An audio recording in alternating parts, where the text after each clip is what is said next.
Hey there, folks. I'm Matt Hansen, And I'm John Johnson. and you're listening to Planes, Trains, and Comic Books, the podcast where we discuss favorites we've reread, comics we want to read, and everything in between. And here's the comic we picked this week. Hey there, everybody. Welcome back to another episode of Planes, Trains, and Comic Books. I'm Matt Hansen. And I'm John Johnson. Oh, man, we got a good one today. But first, how's your week been, John? It's been good. Do you think people are going to get tired of hearing us, like, the intro says it, and then we say... I'm sure they will. They'll tell us I'm sure eventually. once they start actually telling us stuff, feel free to email and tell us you hate it. And then, maybe we'll stop it. But until then... Every time we're going to say the exact same thing. Maybe a little different every now and then, but there's a couple where we flub it. We're not perfect. But yeah. So your week was pretty good. Yeah, overall, it wasn't good. Cool. Yeah, my week was pretty good too. Pretty slow at work, which was nice.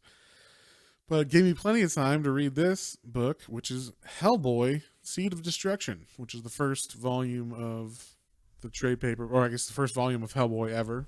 It has got the first 4 issues of Hellboy and a couple little 2 extra one-shots that were pretty fun to read. Yeah, so why don't you tell us a little bit about Hellboy, John? This is my first, actual, I would say, other than our holiday one, this is our first, my real sit-down. Right, because we read The Holiday for Christmas. Yeah. And then... but actually, sitting down with Hellboy, my own experience really before that was the little snippets of things I've read here and there, little one shots or Hellboy with so and so, and then the movies. Yeah. And reading this one, I was like, oh wow, I see the first movie got their inspiration from, because this was pretty much the same story. It's a very, very similar story to the first one. You can see where they pulled the taffy a bit and pulled out some storyline that wasn't there in the comic. But the general story of, and for all those who don't know, Hellboy, I'm sure you know, is a movie that came out in 2003-ish, around there. Had a couple sequels. Then they just tried to remake it earlier in 2019, and people did not like that one, but I did. I didn't mind it. But I liked it too. Yeah. So he is a character who it's an original creation, which is always fun. By Mike Mignola. By Mike Mignola, who also does the artwork for most of the first trades of the series. Then he kind of lets other people do interpretations and stuff. But he created him as a joke at first, I guess. At a Comic-Con. In the back of this trade they had, there was a little drawing that said it was a big demon. And he didn't have the rock hand or anything, and it just said Hellboy on his belt. And he thought, it said, I just thought this was a funny thing. And it ended up being a big character or whatever. And so, yeah. So that ended up being how it started. And then, I guess he just built the idea from there. And I don't know if you noticed, but there's another writer on this book. Yeah, was it John Byrne? Byrne, okay. So I don't know whose idea it was. It might have been John Byrne, giving him hey, I'll help you write this, because I think it's a good idea too. Or if Mike Mignola just didn't have the confidence in his writing skills at this time, but he was it's the only one that he didn't write himself, kind of of the beginning stuff. So I'm not sure why it is, but you can definitely tell John Byrne wrote this. Do you know who John Byrne is? I don't. Okay, he's an old school writer from 70s, 80s, and there's a lot of exposition dialogue in this book, and that is why. Okay. Because in most other Hellboy books, it's just like the Christmas thing where they just let the art tell you stuff, and then he's like, well, gotta get to work. That's true. There's beautiful art in this, and there's a lot of word boxes. Text boxes outside of. Yeah, because it's not word balloons. It's inner dialogue. It's dialogue. Hellboy's inner dialogue for most of it. Yes, it is. Him and A pretty much. Yeah, it's just Byrne was I know how to write a comic. Let me show you the gist of it, and then showed him the old ways of writing comics. And then Mike Mignola was cool. I'll fill in the Hellboy speak and stuff. But there was definitely a lot of like, exposition that isn't normally in a Hellboy comic. So we talked about this a little bit off camera. Off camera. Because we don't have a camera at all. We don't film these. We're always off camera, John. Yes. We talked off mic about this, we wanted to, I specifically was asking, I noticed it said that the script was written by him. And I was like, why? I think script meaning like, I'm going to help you plot it. And then I'm also going to do the big setup text boxes. Like, okay, I just didn't know if it had in 1948 we were over here and we were doing this, and then something happened, and then it shows like our awesome artwork by Mike Mignola, and then it's like, okay, I was, I didn't know. I assumed it meant like an outline of some sort, but I just didn't know if it meant like there was something else involved in it. No, I think it just meant like he's helping Mike Mignola on his first comic. Okay, like here's a format or whatever. Because after that, like, it reads similar. Like, the dialogue obviously was Hellboy. There was nothing weird about like how anybody felt. Yeah, it just felt a little bit old school in the text boxes and stuff, which isn't in any of the other ones. But yeah, so this is pretty much the origin, which is also covered in the movie. So have you ever watched the movie of the original Hellboy from 2003? With Ron Perlman and Guillermo del Toro directing. It is very similar to that. There is Rasputin, and he is rising up, or he's trying to bring on the apocalypse from these seven demons that live in like a fifth dimension or whatever. And he raises Hellboy, and Hellboy is a key, and that will help him. There was like minor differences, and like most of that is just the movie trying to be more epic, pretty much. Yeah, there wasn't a shoehorned love story in the comic here. Like, true, you could tell like there was a little bit of maybe something, but it wasn't really. I'm trying to remember if there's even like a love story in Hellboy at all. I don't between him and Liz. I mean, you could tell he like cared about her, but it didn't translate to necessarily like I am in love with her like it did in the movie. Right, and also her and Abe have like literally 5 seconds of screen time. Even her have like 2 seconds of screen time. That's true. Compared to Hellboy, or so it was kind of like bam, bam, bam, bam, bam. Like it was really fast. It moved really fast. It was just like a good setup comic, like 4 issues. Like here you go. Here's Hellboy. Here's what it's going to be. Here's what he's about. It's going to be occultic. It's going to be him fighting stuff that's like way out of his power range and all this shit. It's going to be him making like funny quips, and then he's going to have his team, and you know what their powers are now. And yeah, so it's kind of it's a good setup. It was fun, but it's not quite like a full fleshed out story. I didn't feel as much as some of the other books are. But yeah, what do you think? I liked it a lot. You just had something come to mind, and I was going to ask you if you knew if it was intentional.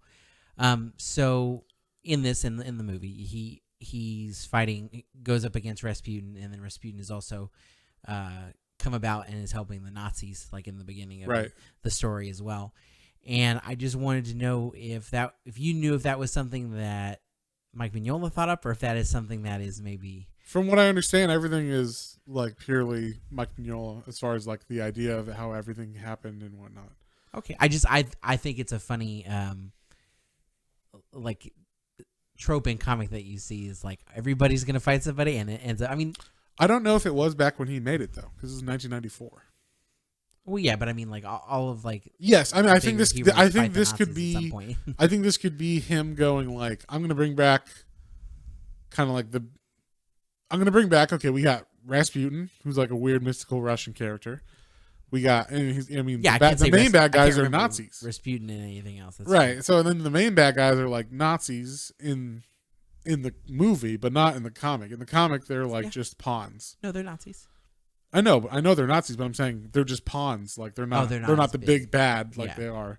Because in the movie, there's like what the dude named Cronin or whatever who like has the swords and shit. Hands, yeah. And then that dude just dies or goes away or whatever. Like they're not a threat after in this comic. It's just Rasputin pretty much in this comic. So so yeah, that's a little bit different. And I mean, yeah, I guess the trope of Nazis is easy to pick for like, here's the big bad guys. I don't know if at the time though it was like, I mean, in X-Men they're not killing Nazis in 1993 or whatever. You know what I mean? True. It's all, you're thinking of like comics of the Golden Age or whatever, where like Captain America's punching Hitler and everybody's. I guess that's why it popped in my head because you were talking about John Byrne being like, John Byrne. Pardon me. Yeah. Yes, I don't. He wasn't right. I mean, he was definitely reading comics back then, but he wasn't writing comics in the 50s. And then I mean, you got to remember that takes place in that time period. So, like where the Nazis are in this book is in the 40s. So it's like, okay, I mean, it makes sense why, that would be going on. It's a convenient place to start. I also like. It starts right away with like, this is just one of the many things that Hellboy's done. He's already like over 50 years old in this comic. Yeah. And I mean, this is just one of the stories that we have. And they kind of set that up. Like, this isn't the end all be all. This isn't the, I mean, I guess Rasputin's like the big bad. Because he brought him in to the world, but he's not like, this is just like how he got into the world and then a fight that he has. Because, I mean, they allude to, like, back in the 60s or whatever, you know. Yeah, there were a lot of cool little things we'll get into that I was like, oh, that's interesting that you pull that from. Yeah, yeah. So, well, since you got any notes for the beginning or?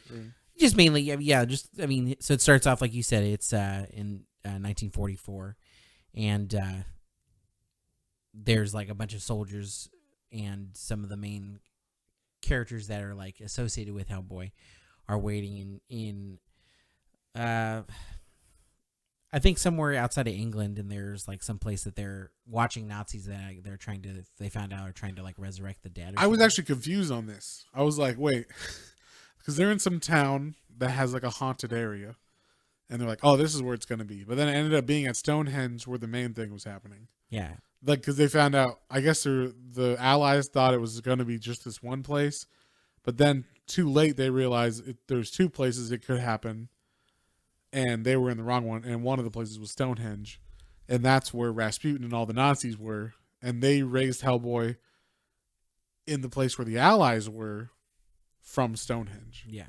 Which was a little confusing. Yeah, that was I was like, odd. Hey, John Byrne, if you're helping with scripting, let's just make this one spot. And where a fight happens or some shit. But yeah, it was like the Allies were in one spot that could be the source of the evil rising, and then it ended up that it was actually Stonehenge where they were supposed to be. Rasputin does some shit, and then the Nazis are like, what happened? Yeah, they're nothing happened here. We don't see it. He's like, nah, I made a miracle. You just wait and see. Yeah, you just wait and see. It was like, well, the Reich needs them now. You know? So, well, too bad. Ain't gonna happen, Hitler. So yeah, then Hellboy gets not captured, but taken by the Allies.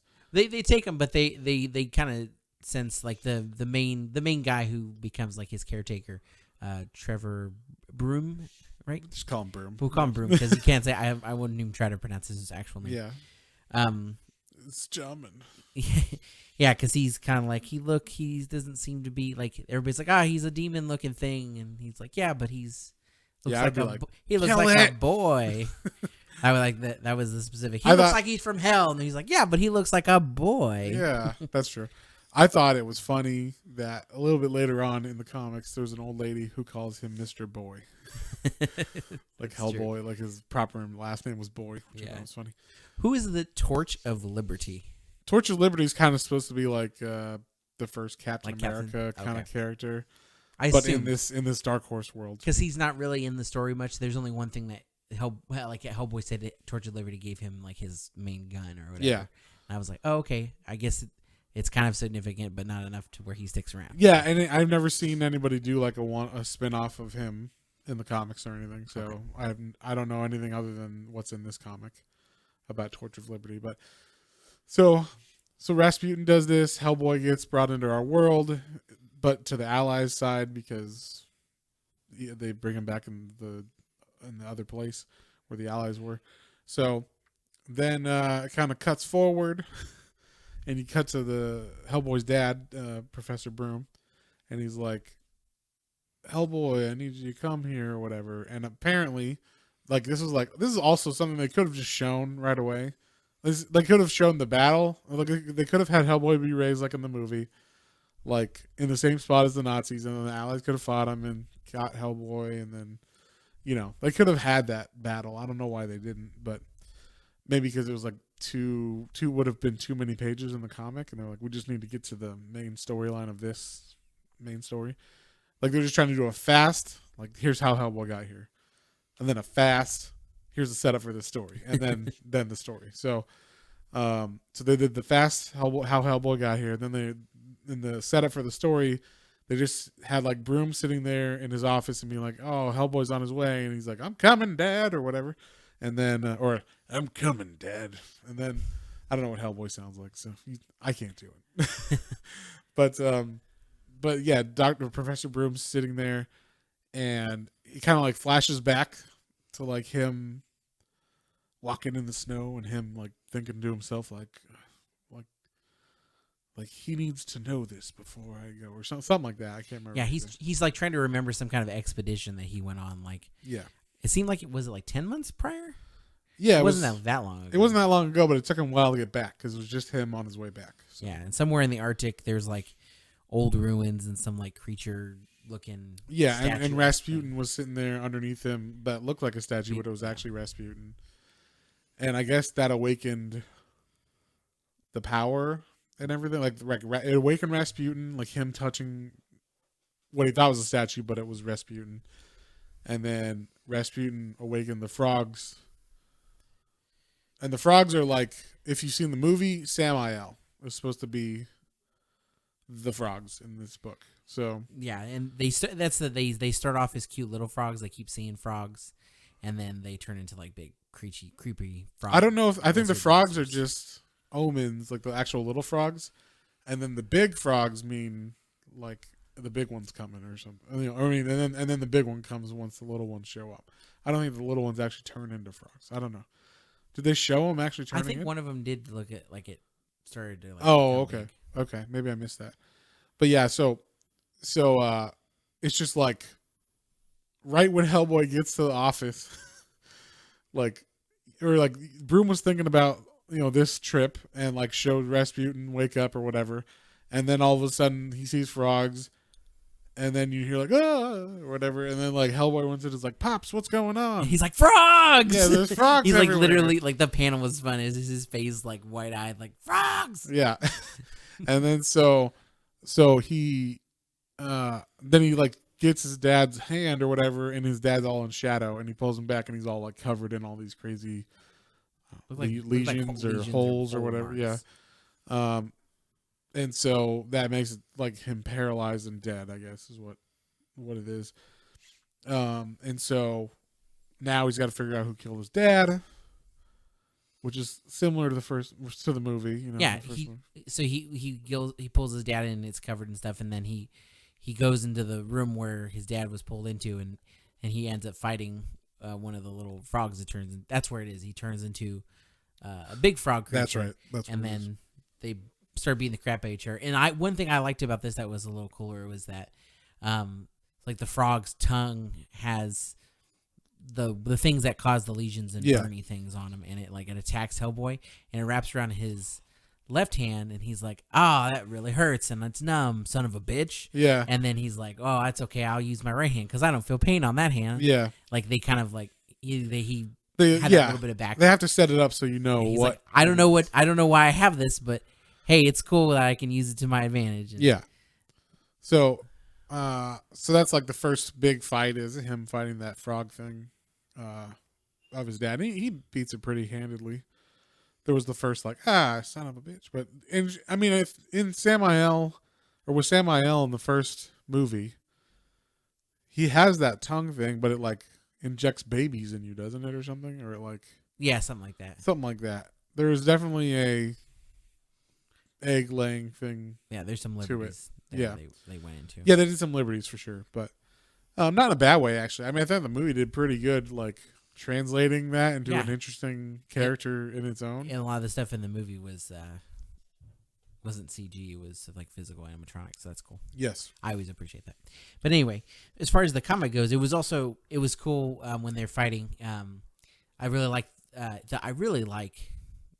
Mike Mignola's art. It's really unique, and like he'll have one or two scenes that are like very vivid, and you can see everything really well. And then as you see the characters, is like you see half of a person, and like the rest is like all black, dark and black, and then like a dark red, and then like a dark blue, and there's only three. There's only three panels or three colors on this panel, and it's divided by a black line, and then another squiggle, and then the panel next to it's perfectly amazing like that. But it feels like everything flows correctly. There's no like jarring art. Like, oh, he didn't like. It's not like he did bad on that panel and is awesome on this panel. It's just like he didn't need to show that detail on this one. No, you already got it from the main one. That's what I. So like they're fighting, and you first see the lizard, and then have a couple panels of them fighting. And you don't see the super detail, but when he goes to shoot him, and it shows him getting shot, and then the next panel is like bones and green muck on the floor. It was a cool picture. He's got a very cool style. I like to think of it kind of like he shows you what you need kind of thing, but keeps everything else in the shadows, you know? So like if he wants something to be seen, he'll draw it super detail. But if not, then it's cooler to have it in shadow kind of thing. And that's kind of like the Batman animated series where they drew on black paper, or the X-Files where they they started in a dark set and then lit up the areas where they wanted to see, as opposed to a lit set and then, you know, shadowing stuff. So one of our listeners commented on the holiday special, specifically was talking about like how he likes the way that he draws animals, and so I paid attention to that more in this one. Especially because and it was cool. Like all the animals are either really cutesy and like detailed, but in his style, or then absolutely grotesquely disgusting. Yeah, very like H.P. Lovecraft kind of looking. Which I saw that he. Well, obviously this monster's supposed to be like Cthulhu. Where it's got like tentacles and stuff. Like it's very Cthulhu-esque. But you can see where a lot of the inspiration is drawn from. That's cool. Yeah, well, and so now Hellboy knows. Okay, there's these frog things. I got to figure out what's going on. He knows. I can't remember how he figures out, but he needs to go to this house. He calls the head office first. The BPRD. Oh, that's right. So he calls them, and doesn't he ask like, "Where did my dad go?" Like that's why he figures it out. So he said, "Oh, he went on an expedition to the Arctic with these guys, and these guys were three brothers that took him to where the temple was for the evil guy with Rasputin." So turns out three brothers are part of this family that for like 9 generations have been obsessed with finding this temple and doing expeditions up there and everything. So all of the family members all the men in the family have gone on these crazy expeditions, and some have come back and some haven't, and no one's reached there until now, I guess, with Dr. Broom. So so they go to this house and they're like, "Oh, this place is cursed." And it said that this house originally was like on top of a hill that was surrounded by a lake, and now it's like sunken down almost, or like the back half of it's in the lake. Yeah. And it just keeps getting lower and lower. Cavendish Hall. That's what it's called. Cavendish Hall. And so yeah, and like everybody's like, this place is fucking cursed. Like this is an evil place. So and they don't know why necessarily like this place is here, or how it got cursed or anything. Like everybody in town has not touched it, and the town around it has not even gone up there or talk about it for forever. So no one knows like how it's cursed, why it's cursed, who it's cursed by, any of that kind of stuff. They just know that this weird family went there, and it was like some guy that was a whaler, like I guess found out about, or found a page on an expedition, found a piece of maybe some like Bible or some shit about these demons that that it will like cause the apocalypse, I guess. And he was like, I must find this temple. I don't know if it possessed him or something, or if I don't think he was evil because it's just his family or something, but it consumed him. Like, I must find this stuff. And then for some reason that carried down. Yeah, through the family. And so I think it must have been like what they found was some kind of like curse on the family. And so he built this house on this spot because this is actually where the like god or like the first little god is of that fam or the gods that are going to be raised. And then and then Rasputin will wake up the other gods because there's 7 gods total or something. So he got one of them on Earth, and then he can like raise them up to pull the others out of whatever dimension. Yeah, whatever dimension they're in. So so they go there. They're not expecting a full fight. They're just like, we're here. And when I say they, it's his little BPRD team. So it's Hellboy, Abe Sapien, who's dressed like an old man, so you don't know it's him at first. I liked his disguise. And then Liz Sherman, who's like, in the movie it's Hellboy's crush, but it's in this it's just his teammate. Yeah. Who lights shit on fire. And I liked how they introduced them. Like they did a little 1-page, vignette of who they are, where they were, how they were found, what their power is, that kind of thing. And it was like right when each one was going to do something, it'd be like Liz Sherman, when she was 5, blah blah blah blah blah. And then it'd be like Abe Sapien, when he was found in a vat in the middle, in the back of a hospital that was collapsed or something during Lincoln's presidency. Yeah, that was like, oh, that's cool. That's why the Abe. Yeah, that's what they call him, Abraham. Yeah, so they just go to this house like, hey, we got some questions, and it turns out this is like where Rasputin is. This is where the evil god is. This is like where everything's going down, and like the only person there is some old lady who's like the mom of the 3 boys that died, or 3 men that died, taking Professor Broom up to the Arctic. So, how does he confront her? I can't remember. So they come in and they're definitely Hellboy's definitely a little gruff. He's like, what do you know about this? And she's like, I don't know what they were going after, but y'all are welcome to stay here and we can look more into it tomorrow. You guys go to your rooms. I'm going to retire. She's the old lady who's tired. And so they're like, okay, I guess that'll suffice for now. And so Liz goes to her room. Abe and Hellboy share a room. The old lady goes to her room, and in the old room, she like goes to sit down, and there's a dark figure that like kind of slowly comes out of the corner that we figure out is Rasputin. Right. And he's like promising that she'll get to see her boys again if she helps him, get them. Yeah, he said that. He's come sooner than expected. This is gonna make his plans go faster. And yeah, he says that I promise you can see your boys again. And then he says, "Hey boys, come give your mom a good night kiss." Yeah. And then that's all you kind of see. And so you figure either something happened to her or something is. And obviously when the guys go upstairs and Liz go upstairs, they know like something's going weird at this house. So like Hellboy, I guess Abe is automatically like, I'm gonna dip out and like just go into the water behind the house so Abe Sapien is like a amphibious humanoid, I guess. So he can like swim underwater without having to breathe. He's got gills. All that shit. Yeah. So so he can do that, and then Liz can light stuff on fire if she's got like enough time to react or whatever. She's I guess pyrotechnic. I don't know. I feel like it's pyropsychic or something like that. She has pyrotechnic abilities. Okay, there you go. Sorry. But yeah, so like Hellboy's like, let me go tell Liz, let's like go ask the old lady some more questions or whatever. And he goes into her room and he sees frogs or whatever, right? And she's gone. Yeah. And she had a butler too, and they were all. While they were talking about like, hey, did you notice the butler? Like he looks exactly like some other guy that went on the expedition. They're like, they wouldn't be that stupid to have him in plain sight, would they? Yeah, and it was. Yeah.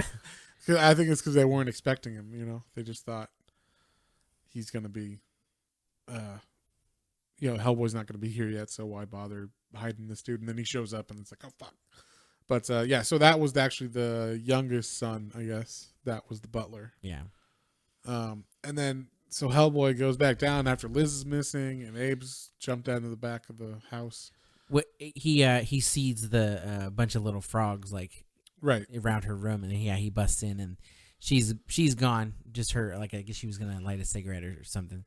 That's in the room, and there's just some frogs, and she's gone. So he goes running down the hallway, and he's like, he's like, I want answers now or whatever, and then he sees that she's turned in. She looks just like his dad was. She's got all these lesions on her body, and she's all like a corpse, basically. Yeah, and then the butler's like, well, I'm not telling you anything, and then he turns into a big lizard creature, big frog, big old frog man. So they relate because they look like a cross between. I mean, the way Mignola draws, it's not so detailed. You can exactly pick out what kind of thing it is. Like as far as, it's something. I mean, it comes from a frog, so it's probably some sort of big frog. But it's not like, oh, that's a monkey, or oh, that's a lizard. It's like, okay, it's a big monster, obviously, and I'm just gonna say it's a frog monster because it came from a frog. Yeah. So, but yeah, so he fights that one, and that one was fairly easy to kill, right? Or was that the one harder? That one was harder because he was punching him and it wasn't doing much. So then he started punching. The first one he killed, the one that killed his dad, he was like, that one wasn't too hard, and then this one he was like, oh, this one's a little bit more difficult. Yeah, he had to like punch it with his stone hand a bunch to get it to stop. Yeah. And then is that how he killed that one? Because there's two more, right, that he has to fight, or one more? I think there's one more. I know that they're fighting, and he gets away for a minute, and that's when he sees that Mrs. Cavendish has all the little holes in her, and she's dead too. He's in the room, and he hears a voice, and it's Rasputin's voice, and because he's like, I recognize that voice. That sounds like something from like a long time ago. Yeah. And he's like, so Hellboy goes to like reach for his gun, and a bunch of tentacles come up out of the ground and pull him down. Oh yeah, pull him through not the ground, it's through the house, the bottom of the house. Wooden. So it turns out the floorboards are just above like a big cavern under this river or this lake. And so it pulls him down to like, I guess it would be the basement of the house, but it could just be like a cavern, I guess. And in the meantime, Abe Sapien's been like swimming around this whole area, and he found this cavern too. And so he saw the frogmen as well, but now Hellboy got pulled down. So yeah, and that panel was really cool. I specifically remember that because it was like him being pulled down and Rasputin saying like just a couple little small word blurbs of being like, I summoned you, and the power is in your right hand, and you help me or die. Right. And it's just like it's like a all black page with just like a little bit of a tentacle pulling Hellboy down. Right. It was really cool. Yeah. And so once Hellboy's down there, he sees there's like a big tentacle god that's already like kind of big. It's not gigantic. It can fit into a basement of a house, but like an old Victorian kind of house. So, and Rasputin's like, oh, he's just been getting like healthy on people and everything that was in this lake, because the lake has like nothing in it, completely dead. So he ate everything in the lake, and then random people that they can either people came down there, or if they were sacrificed. But he didn't really want those anyway. Like he's like, I'll take it, but I want basically Ragnarok to happen. So yeah, and I wasn't sure if this tentacle being was the god or one of the gods, or if it's just like the emissary of the gods on Earth, and then it's gonna, help you bring the seven down. But yeah, so basically, and not only does Hellboy have to fight everything, like the big monster and the frogmen and everything, he's got to fight, or he sees that Liz is taken by Rasputin. So he's like, and I thought I was going to have to use you, but actually I could just use her power, because she's got like this fire power that I can just, absorb or whatever, and then use that to power my spell, I guess, to open up the fifth dimension or whatever it is. Yeah. So and you think Hellboy is like tired of his bullshit talk. I like Hellboy has little quips, and he's a little gruff, and he just pulls out his gun and shoots Rasputin in the head. Yeah. And then Rasputin's like head kind of like starts to like flop over, but then pulls back together, and Yeah, and he's like, it's not gonna work. Yeah, and Hellboy's like, man, I've seen lots of things take. I've never seen anything bounce back from one of these bullets or whatever. Yeah, he's like, why are you still standing? Yeah.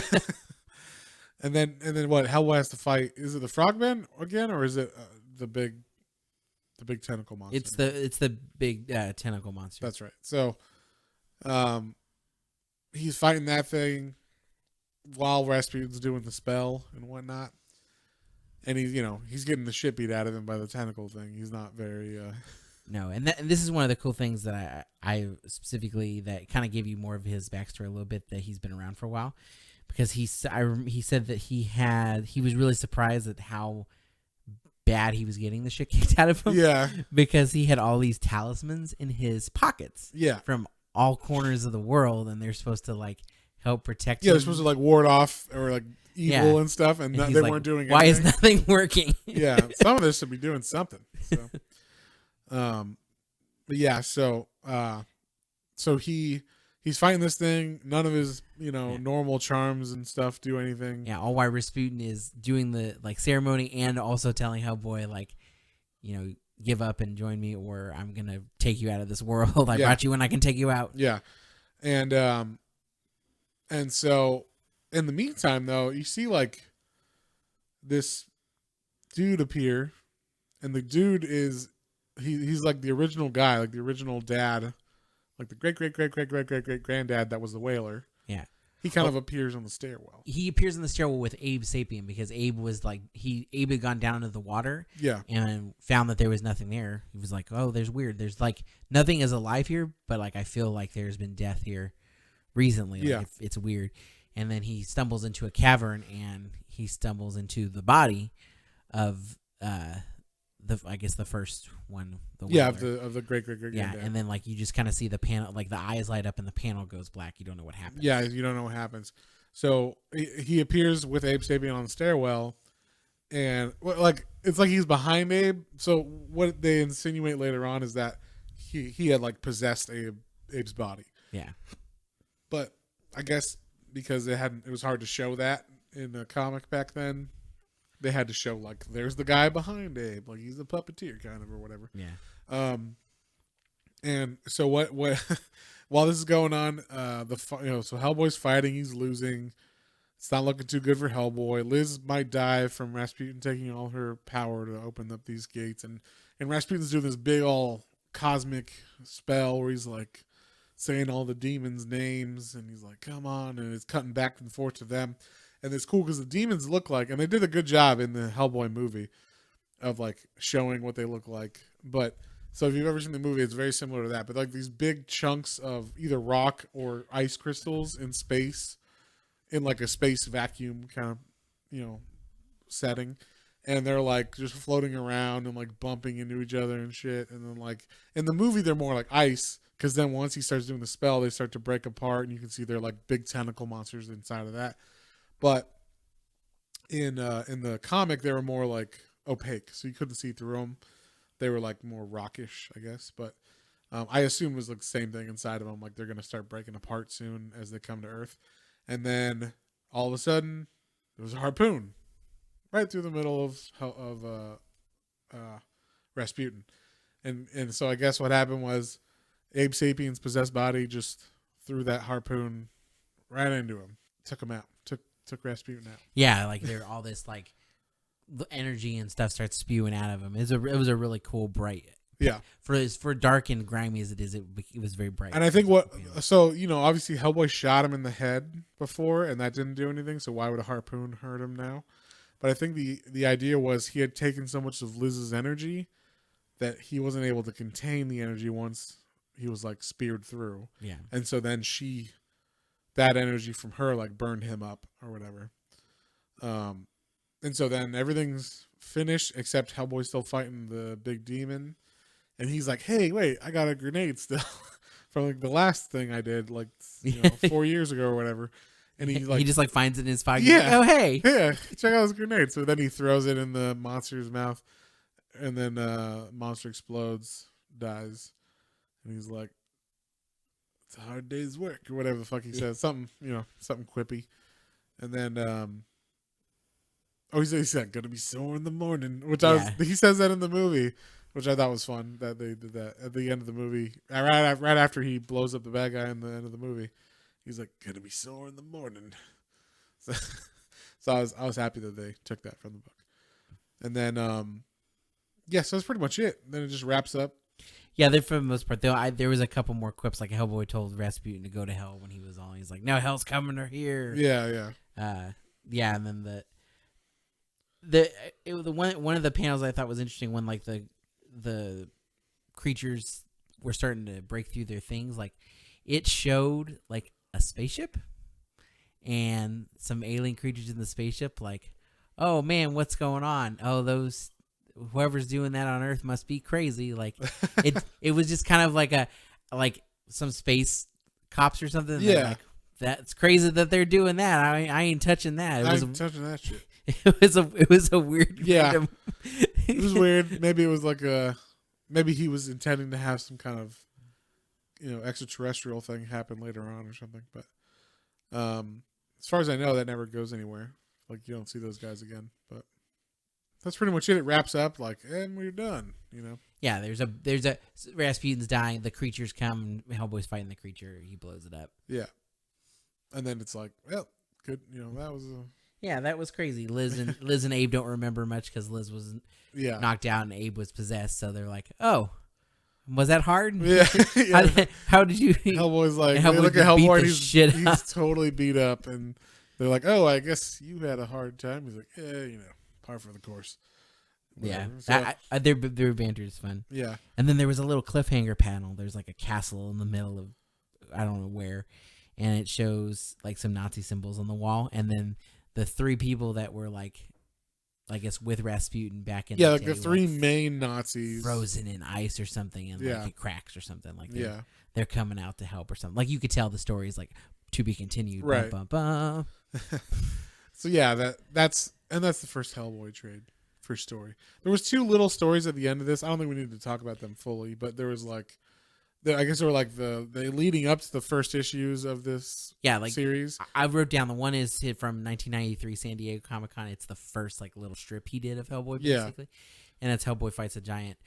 He sees a dog. Yeah. And it turns into a giant. He's in like the middle of nowhere, and then there's like a diner. Like he's in the middle of a desert. And there's like a diner, and on the diner there's like a scarab and a Nazi symbol, but I think it's supposed to be like the like whatever the before Nazis had it. It's the Middle Eastern symbol or whatever. I don't know. It's supposed to be like that, and so then he sees a dog and he's like, "Oh, cute pup, what are you doing here?" And then all of a sudden it turns into Anubis, and he has to fight Anubis, the god dog, and then he takes him on, no problem. He's Hellboy. So, and then the second one.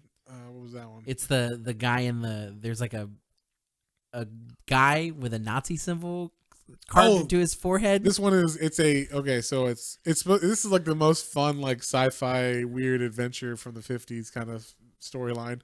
But there's a Nazi head in a jar that controls a giant monkey, a giant gorilla. A gorilla, yeah. And it's like doing like I don't know, it's like taking the life force juice out of a girl. It's like the monkey's got a syringe, and it's like he's like, "We need your life juice for the boss or whatever." And then Hellboy's like, "Don't touch her with that," whatever. And then then they fight, and then Hellboy wins, and then it's pretty straightforward. But it's just supposed to be like a funny, like kind of 50s sci-fi-ish weird thing. Yeah. But it was fun. So what's fun is they actually released those toys of the big jar or the big gorilla with the jar head. Oh, nice. Nazi. And I had that, and that thing was worth a bunch of money for a long time, and I sold it when it was worth money. But I wish I still had it because I was like, that was a cool toy. But what are you gonna do? So, yeah, that's pretty much it. What would you give this one, John? I liked it. It was having that little bit of backstory, but then seeing it translate like where it came from the page and being like, oh wow, like they didn't really have to do much of this story. Like that's a solid freaking story. Well, it's weird because you're like, oh, I see exactly what they did, and they also fleshed out a bunch of stuff. Yeah, they had the love story in the movie. They had to draw out like what Rasputin was doing behind the scenes, kind of thing. Yeah, like where they had to go, all that kind of stuff. But yeah, I think they brought the movie is the first movie is a good interpretation of this first comic. Definitely. Which is fun. So, what number would you give it, John? I liked it. I would definitely reread it, and I definitely I want to read some more Hellboy stories. Now that I've confirmed that is a good starting point, and it's a good. It only gets better from there because John Byrne don't write the rest of them. So I know some of the other side characters. Not that John Byrne's a bad writer. John Byrne had his time and place. Just this is not. It doesn't feel like Hellboy later on. Like if you read other Hellboy stories first and then go back and read this, you're like, whoa, there's a lot of text bubbles in this or whatever. So, yeah. I would probably give it a 7. 7? All right. Yeah, I'd give this a 7 too. It's a good solid read. Good place to start. Good hey, you like Hellboy or you like kind of weird, fun books? Try this out.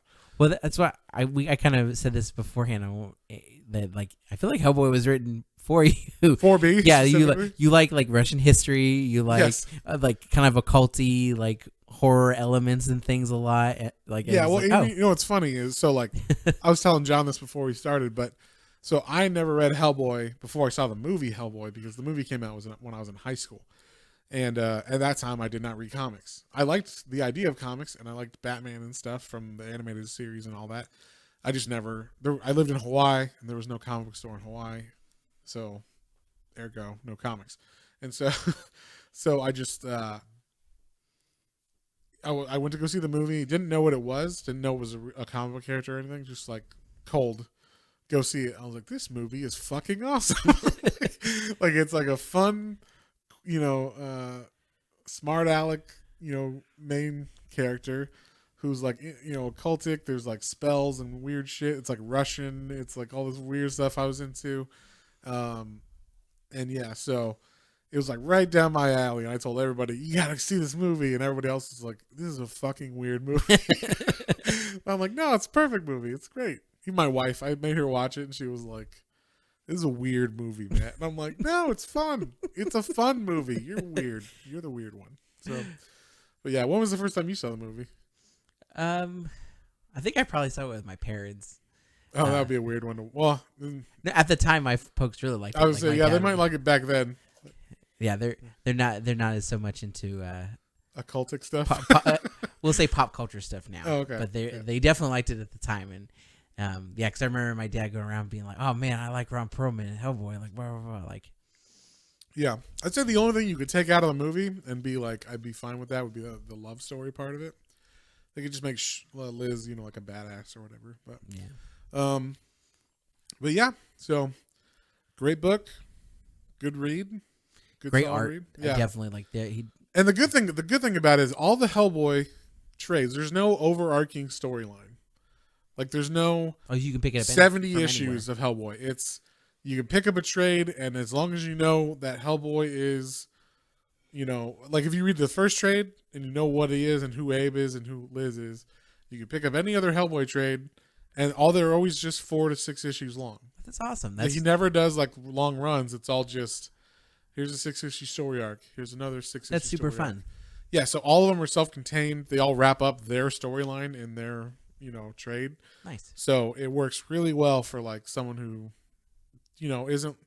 might not be the biggest comic, enthusiast where they're like, where the fuck do I start?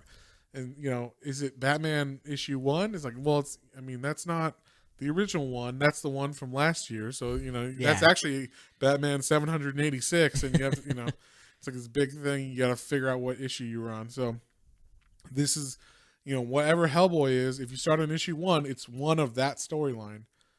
And you can just buy the 6 issues of that. And it'll say 1 of 6. So now I just got to buy these 6 issues and I'm good to go. So, and same with BPRD. There's no 70 issues BS or whatever. I mean, there might total be over 100 issues total of BPRD, as a whole. But there's always, a 6-issue miniseries that's how they run it. That's cool because then if you can pick and choose if you like some. But you were kind of saying there's not really any bad. There are no bad ones. I've kind of let's see, maybe around 2009 is when I kind of stopped. I had to stop buying comics for a little bit because of money and shit, and so I dropped off Hellboy and stuff like that. But I mean, I read BPRD all like from the trades of the original stuff into like all the 2000s, late 2000s, and none of it was bad. It only got better. So, and even like Abe Sapien has his own little mini series stuff that goes on. There's a Lobster Johnson series, which is funny. I don't know if you saw. They had a Hellboy dressed as Lobster Johnson for like Halloween. Yeah, someone which posted was very on cute. It was very fun. Yeah, someone posted that on our Facebook. So, pick it up, guys, guys and gals, if you like it, and let us know if you like it, and hopefully, you can pick up any of them now and just enjoy it. Yeah, so. I have one last question actually. What's that? So all the before each one there gives you the little cover art piece, which they're always beautiful. Mm-hmm. There was a little circle character of a woman and a gorilla in all of those as well that never pop up in any of the stories. A woman and a gorilla. Yeah, do you remember? No. Let me see if I can. It's like a question for another time. Yeah, maybe I'll have to. Well, we'll bring it up in the next recording. But yeah, I'll have to look into that because if it is, it might be referencing something else. That's it maybe from. I just thought it was weird, especially since this is like the first run. Yeah, and I don't think it didn't look like. Well, you got to remember the trades came out later too. That's true. So that might be. It didn't look like the same gorilla and woman from like the little one shot in there. Maybe that's what it's supposed to be though. Maybe, but it didn't look like the same ones. So okay. He didn't have like diodes. Well, I'll look into it. Cool. Well, anyway, see if we can figure it out. It was good. I'm glad we read it. All right, cool. Well, so we both give it a 7.